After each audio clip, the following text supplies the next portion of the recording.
Hi everyone, this is Terry. Today I want to talk to you about several different things. The first thing I want to mention is the internal clock will not reset to the correct date. This is a problem with the logic that Brother has surrounding the daylight savings time. I know this because I've changed the date to the 9th, restart my machine, and it keeps reverting back to a day ahead.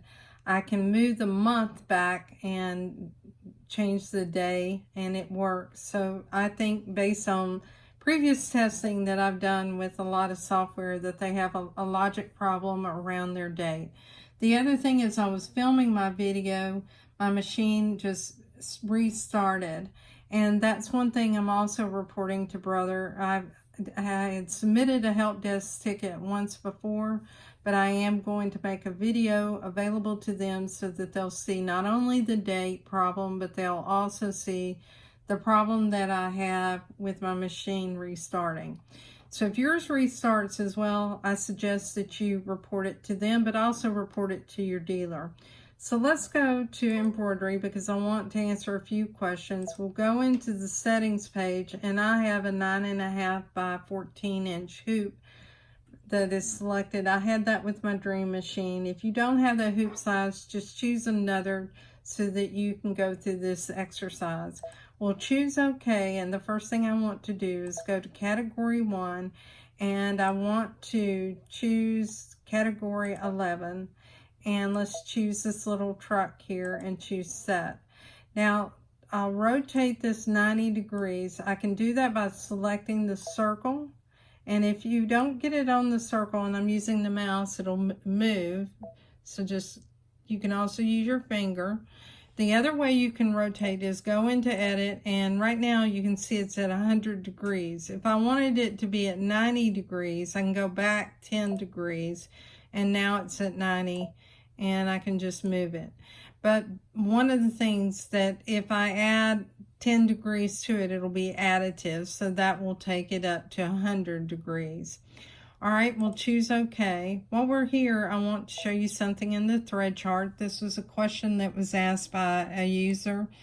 In two of the charts, which are Brother thread charts, the embroidery and then also country, you'll see applique material and position and applique.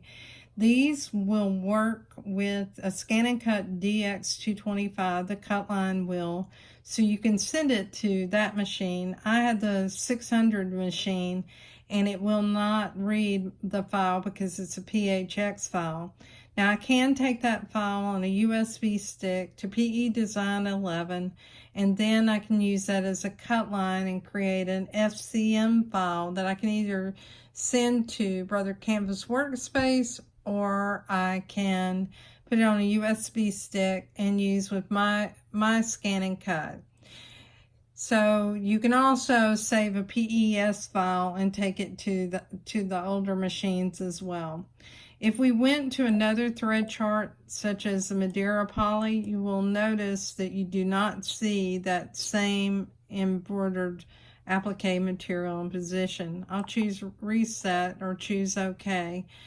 The next thing I want to show you is how to group designs. We'll go to Add, we'll choose a design, and we'll go back into category 11, and we'll choose category 5 and choose Set, and now we'll go ahead and rotate this 90 degrees, and we'll move it down.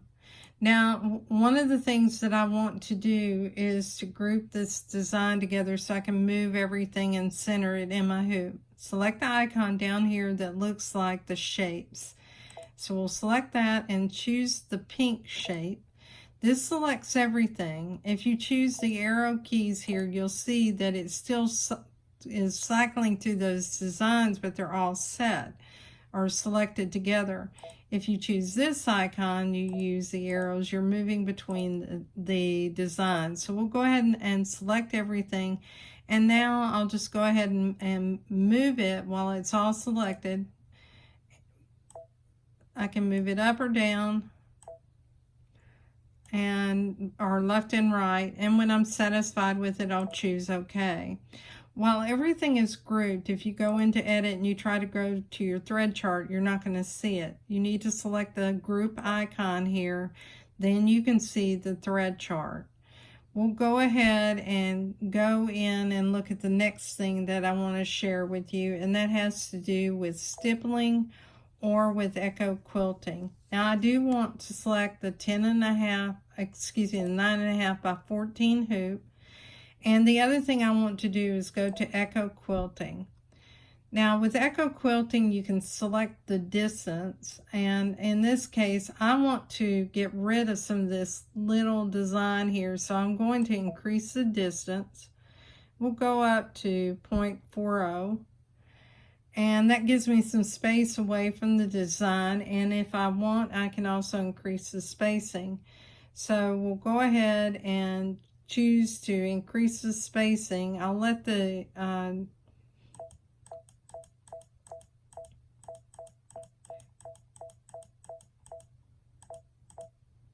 now we'll let it digitize. It'll take it a moment.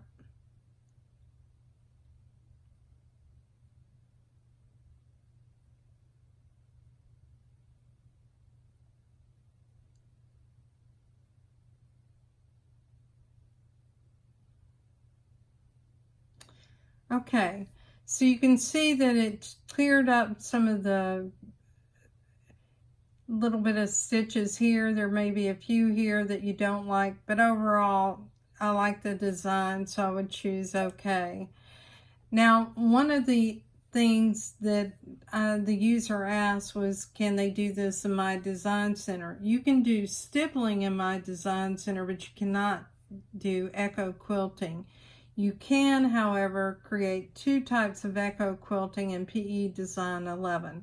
So let's go ahead and let's choose delete, and that deletes that pattern. Let's go back and let's just choose any design. We'll choose number 7 here and choose set, and let's select a smaller frame. So we'll choose the 5x7 and choose OK.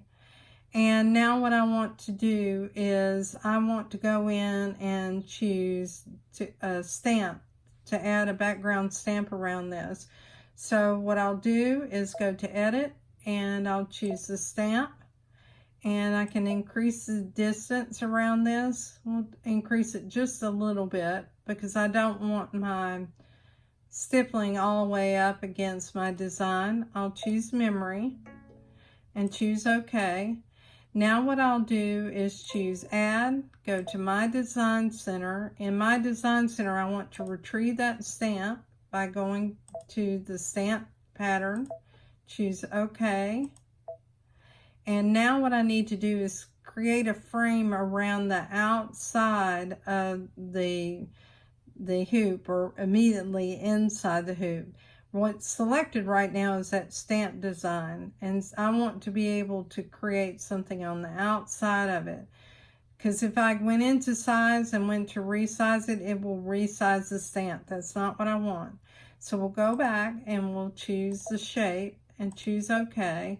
Now you can see the shape here, and I need to resize it, so I'll go to size and I need to bring it in somewhat on the sides. And let's lengthen it a bit, and we'll choose OK. Now what I need to do is set a no-sew line around the outside perimeter of this, because I really don't want a stitch there. So, and right now it would revert to this zigzag. So I'll go into properties, choose no-sew, choose OK, and I'll take the bucket, click that line, and you probably just heard it. And I can click it again, and if you hear that kind of cricket chirp sound, that means that you've already selected it. Now let's go into the properties for the region fill, and we could choose stippling here, and we'll choose a color, and let's choose green and choose OK. Take the bucket and we can fill this design. Now you can go to next, and when you go to next, you can, let's actually go in and choose millimeter for the sizes, because it's easier to talk about stitches and millimeters. This right now is 2.0 millimeter. I'm going to increase that a bit to a run pitch, just stitch length of 2.5 and choose OK. Now sometimes when you have tight curves like this, you may want to make it a smaller stitch, like a 2.2 or 2.0. I'm also going to increase the size of the stitches, and we'll make that 7.5 millimeters. And this is the spacing between the design. And then the next thing, I can adjust the distance from this no-sew line of the border that I have, but I really don't want to change that. I can also change from a single stitch to a triple stitch and choose OK.